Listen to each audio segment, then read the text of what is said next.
বিয়ে করছেন কাকে? যুবকরা বলছি দ্বীনের ক্ষেত্রে কোনো কম্প্রোমাইজ করবেন না। কোরআনে আল্লাহ সুবহানাহু বলেছেন, ওয়ানকিহুল আয়ামা মিনকুমুস সালিহিনা মিন ইবাদিকুম ওয়া ইমাইকুম ইন ইয়াকুনু ফুকারা ইউগনিহিমুল্লাহু মিন ফাদলিহি। তোমরা দ্বীনদার আল্লাহওয়ালা নারীদেরকে বিয়ে করো। তোমরা যদি গরিব হয়ে থাকো, এই বিয়ের কারণে আল্লাহ সুবহানাহু ওয়া তাআলা তোমাদেরকে ধনী বানিয়ে দেবেন।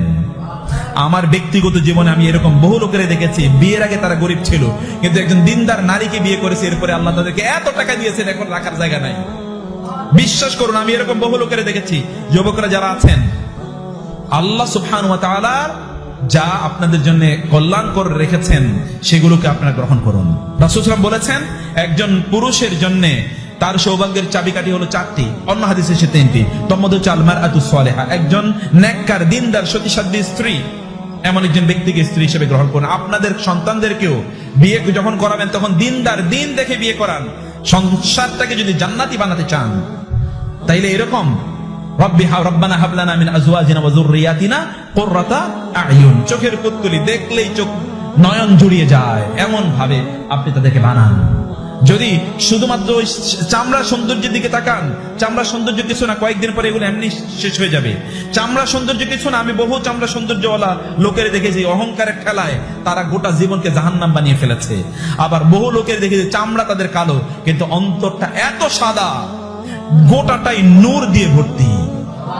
ওদের অন্তরটাকে আল্লাহ সুবহান সাদা বানিয়ে দিয়েছেন। চামড়া সাদা দিয়ে কি করবেন আপনি? চামড়া সাদাওয়ালাদের অপরাধ দেখেন নাই সারা পৃথিবীতে কিভাবে? এই গোটা পৃথিবী এখন সবচেয়ে বিপদগ্রস্ত সাদা চামড়াওয়ালা লোকদের কারণে। কি বলেন আপনারা? এই চায়নার কথা বলেন, ইঁদুর বাদুর খায়া কি পরিস্থিতি দাঁড়া করাইছে। ইঁদুর কি একটা খাবার জিনিস হইলো? বাদুর কি একটা খাবার জিনিস হইলো? রুচি কোন জায়গায় গিয়ে পৌঁছেছে? আপনি ওদেরকে বলেন কেন আমরা কি খাই? ওরা ইঁদুর বাদুর খায়, ওটা হারাম, আমরাও আরো হারাম খাই। হারাম তো আমাদের আরো বেশি মজা লাগে, হারাম কি আরো মজা লাগে, আরেকজনের খাবার আরো বেশি মজা লাগে। 4 ব্যক্তি কোনোদিন জান্নাতের গন্ধ তারা পাবে না, এরা কোনোদিন জান্নাতে যেতে পারবে না। তোর মধ্যে একটা হচ্ছে যেটা মাদক দ্রব্য সেবন করে। যুবকরা বলছি, মাদক দ্রব্য গ্রহণ করলে 40 দিন তো ইবাদতই কবুল হয় না। আপনি কিসের ইবাদত করতে আসেন? মদ খাইলে 40 দিন ইবাদত কবুল হয় নাকি? 40 দিন করতে আপনি মদ বা মাদক দ্রব্য, মদ একটা যেটা সফট আর যেটা হার্ড, লিকুইড হলো মদ, আর যেগুলো লিকুইড না সাবস্টেন্স, যেমন হিরোইন, গাঁজা, অথবা ধরেন ফেন্সিডিল অথবা সিগারেট, এগুলো খাইলে তো আপনার ইবাদত। আপনি আল্লাহ রাসূল সাল্লাল্লাহু আলাইহি ওয়াসাল্লাম বলেছেন আমরা হালাল জিনিস পেঁয়াজ খেয়ে যাতে মসজিদে না আসি, আর হাউ ডেয়ার ইউ যে আপনি ওই যে সিগারেট খেয়ে মুসলমানদের সামনে আসেন? লজ্জা নাই আপনার? আপনার যেই মুখে আপনি সিগারেট তুললেন ওই মুখ আপনি জান্নাতে নিয়ে যাবেন? এত সহজ দিন, এত সহজ নয়, আবার দিন জটিল নয়। দিনকে আল্লাহ সহজ করে দিয়েছেন, কিন্তু আমরা আমাদের নিজের উপর জটিল বানিয়ে রেখেছি। প্রিয় ভাইরা, সেজন্য বলছি এগুলো থেকে ফিরে আসুন। এগুলো গোটা জীবনকে শেষ করে দেবে। আমি বহু যুবকের নাম কথা জানি যারা তাদের গোটা জীবন শেষ করে দিয়েছে এগুলোর পিছনে ঘুরা। এখন তাদের দুনিয়াও নাই, আখেরাতও নাই। সর্বশেষ যে এটাই আমার লাস্ট কথা, যে যুবকরা আপনারা দিনটাকে বুঝুন, আপনারা দিনটাকে আপনারা ভালো করে বুঝুন, নিজকে পরিবর্তন করুন। যদি আপনি চান যে আপনার ঘরটা জান্নাত হোক, আপনি চান যে আপনার ঘরটা যদি জান্নাত হোক, এমন নারীকে বিয়ে করুন যে অন্ধ, বোবা এবং কি কানে শোনে না। এক আল্লাহওয়ালার ব্যাপারে এরকম একটা গল্প বলা হয় যে অন্ধ, বোবা এবং কি কানে শোনে না এরকম মহিলারে বিয়ে করছে। তো অন্ধ কেন? কোনোদিন কোনো পুরুষের দেখে নাই, বেগানা পুরুষ। বোবা কেন? কারণ কোনো পুরুষের সাথে কোনোদিন কথা বলে নাই। আর বধির কেন?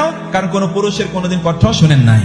প্রিয় ভাইরা, এই জায়গায় এখানে যারা যুবকরা আছেন, অশ্লীল মহিলাদের গান শুনবেন, এই কান, যেই কান আল্লাহ আপনাকে দিয়েছেন ওইটা দিয়ে আপনার শোনার অধিকার নাই। অন্য কান, অন্য কারো শয়তানের কাছ থেকে একটা কান নিয়ে আসেন, ওইটা দিয়ে আপনি কান শুনেন, তাতে আমাদের কোনো আপত্তি নাই। কিন্তু আল্লাহ দিয়েছেন সেটা আল্লাহর বিরুদ্ধে আপনি ব্যবহার করবেন, হাউ ডেয়ার!